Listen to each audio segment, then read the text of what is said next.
So moving on, we are going to be talking about coaching hirings in the National Football League. We saw a couple moves made, and obviously it took us a little while to talk about it.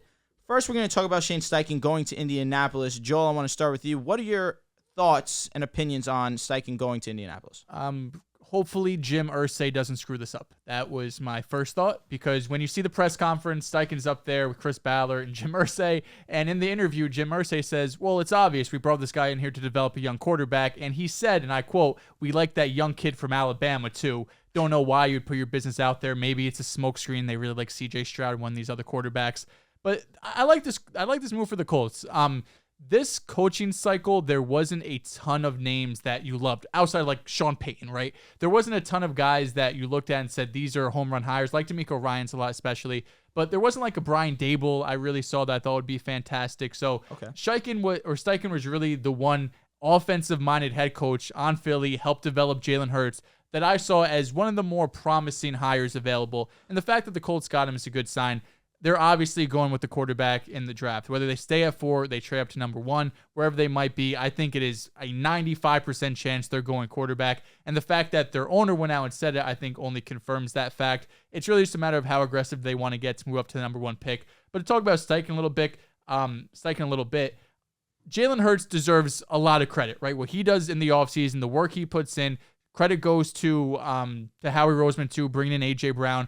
But Steichen deserves some credit as well, right? Being the offensive coordinator, he's in the rooms every single day with Jalen Hurts. So I think the fact that Jim Irsay and Chris Ballard saw that, that's the exact same thing they want to duplicate over here in Indianapolis. Get a young quarterback in, someone high character like Jalen Hurts, maybe even another Alabama quarterback with Bryce Young. I like this move. Man, Steichen's big time for the Colts. Can you talk about a hire coming up after? Going with the offensive mind that's proven to, up to a Super Bowl level, maximize young quarterback is crucial. He spent a decade in Los Angeles and San Diego between Norv Turner, Mike McCoy, then goes to Philadelphia with Nick Sirianni. I felt like the first year for the Eagles, they didn't lean into the running game enough, but they eventually did. Tyronn Lue style, they figured it out, leaned into the run, and they made the playoffs. Second year, Jalen Hurts, magnificent job that Nick Sirianni did with him. So, I mean, for this hire, I would give this an easy B+. Okay. And now for the Colts, I think you look at Anthony Richardson out of Florida, that same dual threat quarterback. Big Anthony Richardson guy. Big time. At 4? As Joel's, who's your favorite quarterback? Oh, man. Like in general. It depends on what you want. If you want to go safe in this year's draft. Like you like as a fan, who's your favorite quarterback? In the NFL, not in college. Yeah, in the NFL. Oh, in the NFL? Yeah. Patrick Mahomes, number 1. Who's the second one? Joe Burrow. Who's the third? What the? You really are a Joel Moran Jr. No, but here's the difference. You like Lamar? As a Steeler fan, I hate the guy. But as a football fan, I appreciate him. He's a Steelers fan. He probably hates Lamar. You hate Lamar? No, I don't hate him. He can't beat us. You hate Justin Fields. 3 would be Josh Allen and Justin Trying to figure Herbert. something out here.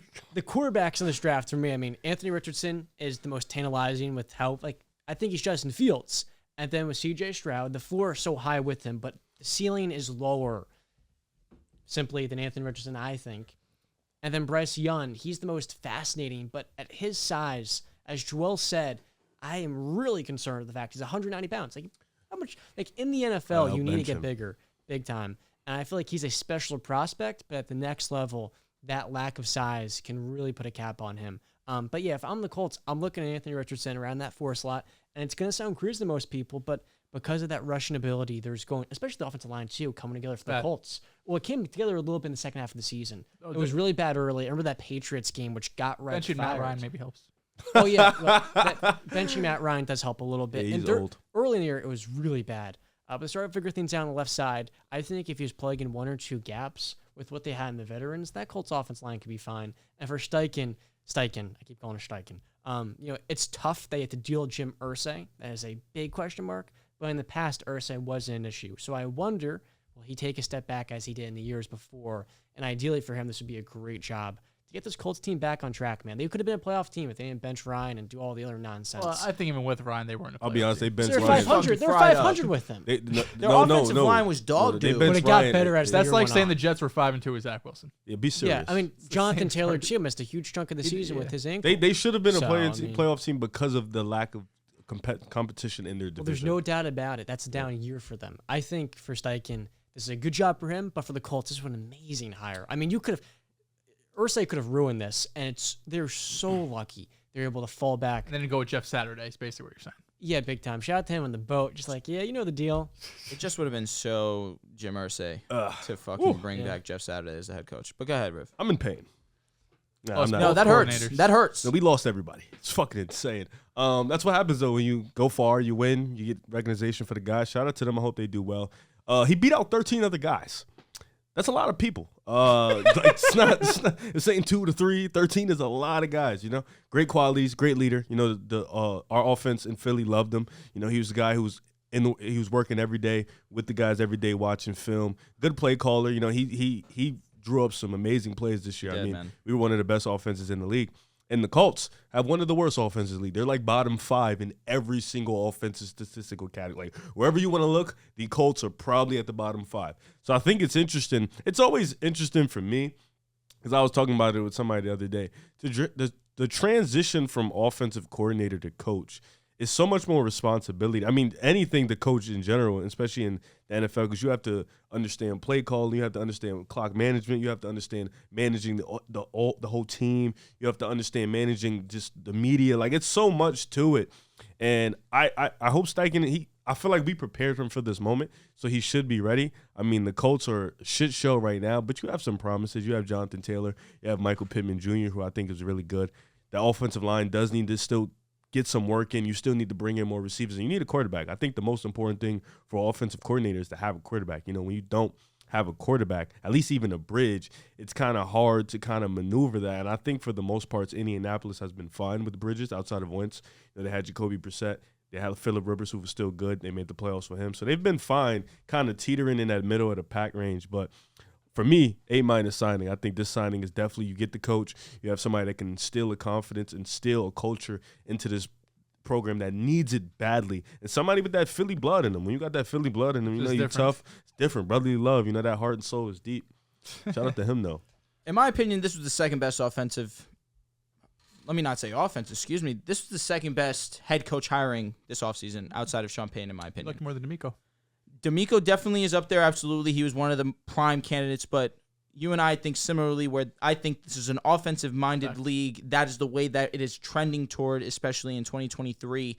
And that's one thing I will give, the few things I will give credit to Jim Irsay. He's understood that. He wanted to bring in McDaniels. That did not work out. He brought in Frank Reich, of course, one of the better offensive minds, in my opinion, as well. He tried to scapegoat Frank Reich, and now he brings in another offensive mind in Steichen. Steichen has had a hand in developing Justin Herbert and Jalen Hurts, two of the best quarterbacks in the NFL. So Steichen now comes to Indianapolis with an opportunity to now draft his own, bring in his own quarterback, 4th overall, with the opportunity to bring in Bryce Young, C.J. Stroud, Will Levis, Anthony Richardson. The world's his oyster at 4, potentially might trade up to number 1 with the Bears, of course, to jump the Houston Texans, who are also in business of drafting a quarterback. What this team desperately needs is an identity offensively. And I think the person who will benefit the most from this is Jonathan Taylor. Mm-hmm. Jonathan Taylor last year was not utilized not nearly enough as a pass catcher. And even the year where Jonathan Taylor had 1,800 rushing yards, had over 2,000 scrimmage yards, had over 20 touchdowns. I think he had 20 specifically. 18 rushing, I think 2 receiving. Mm-hmm. Even in that year, he was not utilized not nearly as much as I would want in the passing game. I think Jonathan Taylor in that aspect will definitely start to see an uptick there. And I think we have to sit here and look at the landscape of the Indianapolis Colts. Their offense last year was terrible, but at the minimum, there's a silver lining. This defense is really good. Kwity Paye, DeForest Buckner, Yannick Ngakoue, Shaq Leonard, Kenny Moore, of course, Stephon Gilmore, who really underrated, came back last season and really performed at a very high level. I just think that this offense needs addressing, and who better to do it than Shane Steichen with what was available to you. I think that now that he has the opportunity to select his quarterback, this offense will now start to have the proper rebuild. And Steichen was that first piece, and then it will follow with draft day on who they will bring in as their next quarterback. If I'm the Colts, of course, I want Bryce Young. He's my favorite quarterback prospect of these guys. But if C.J. Stroud falls into my lap, I'm more than okay with that. I think he's a little bit more mobile than what people give him credit for. Yeah. I think that, in my opinion, he is the best pocket passer of the quarterbacks available. I think that his arm I trust the most, especially I feel like he's the most NFL-ready quarterback, where you mentioned it. Bryce Young, yes, He does have all the traits, but the body might be a little bit of a concern. I just feel like you can't take the risk and pass up on a Bryce Young. I think that his upside's too high. So I think that he will be the first quarterback selected. But if I'm the Colts and C.J. Stroud falls to me at 4, I'm not upset. I did not have to give up any future assets. I get to sit here at 4. I get to get the second best quarterback, in my opinion, available to me. The Colts are sitting pretty. I think they allowed the draft board to play the way that it will shake out. I think they're going to end up with a quarterback regardless. They're in a very firm spot at 4. I think that trading up to number 1 would be a mistake just to give you like a FU to the Houston Texans. That's not what I want to see from the Colts. But this was a great hire for me. This is an A hire. The Colts really hit it out the park here. Chris Ballard is a big traits guy. He likes guys, big arms, big body, mobility, that type. So that makes me think maybe he's open to staying at 4 and taking a Levis or Richardson, who has those elite type traits. I started scouting probably a week ago this week. Just did Anthony Richardson and C.J. Stroud. Richardson's going to be hard. I'm going to have to sit through a few more games. Stroud, I agree with you, Drew. I think pocket presence-wise, he's fantastic. He could eat you alive from the pocket. He's not a natural creator outside of the pocket, but he can. And when he gets up to speed, like, he's a good athlete, for sure.